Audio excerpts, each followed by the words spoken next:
How's it going, guys? Today we've got another simple, easy recipe, all with fresh ingredients. This is a nice coconut, spinach and chickpea curry. All done in 15 minutes, serve it with some rice or some crusty bread. All we're gonna do is chop the onion, minimal prep, a couple of cloves of garlic, and then it's all in the pan. We wait until it's cooked, 10 to 15 minutes, and then we stir the spinach in for the last 2, let it wilt, and we're done.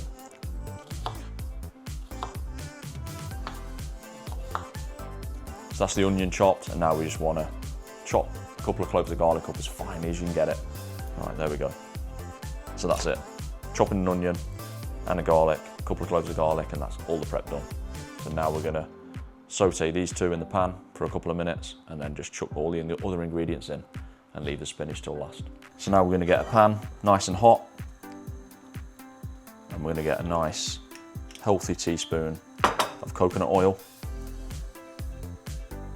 This is just going to work better with the flavours of a chickpea and coconut curry. And all we're going to do is wait for that to melt down and then hit the pan with the chopped onions and the garlic, and we're just going to saute that for roughly 2 minutes.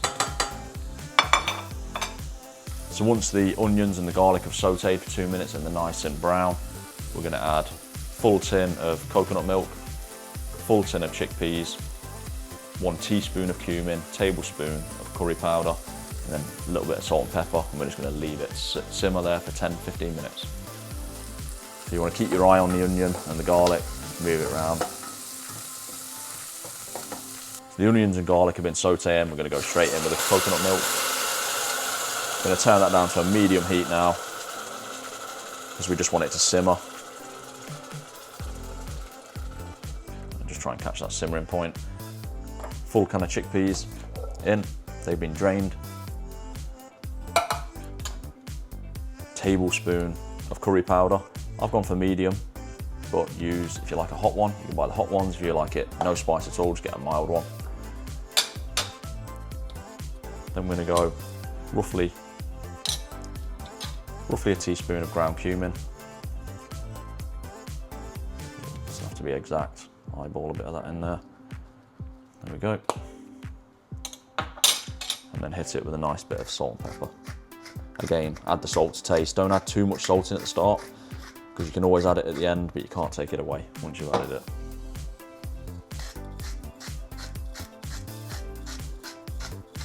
And now the transformation of the colours here is going to be incredible when you see all them spices merge in.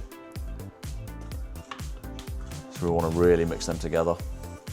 It's worth spending the time right now mixing all this together properly. And we're not going to add the spinach until the very last point, until this is all fully cooked. Chickpeas have softened and all the flavours have really come out.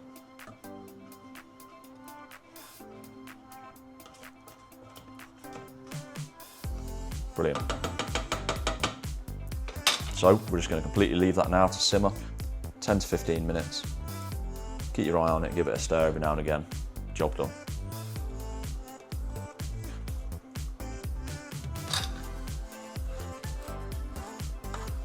This will just wilt down.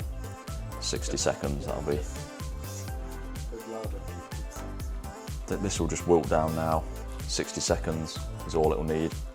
It'll disappear into almost nothing, the spinach, but give it a nice colour running through the curry. You can see it there, look at the colour contrast there already.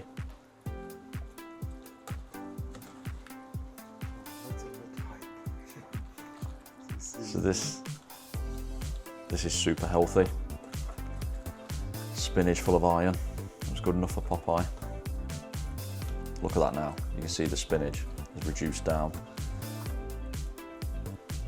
Right down. You just want to give that another 30 seconds or so, keep it simmering ever so slowly. This is the time you want to taste it as well. Give it get a little teaspoon, have a taste, see if you want to add more salt.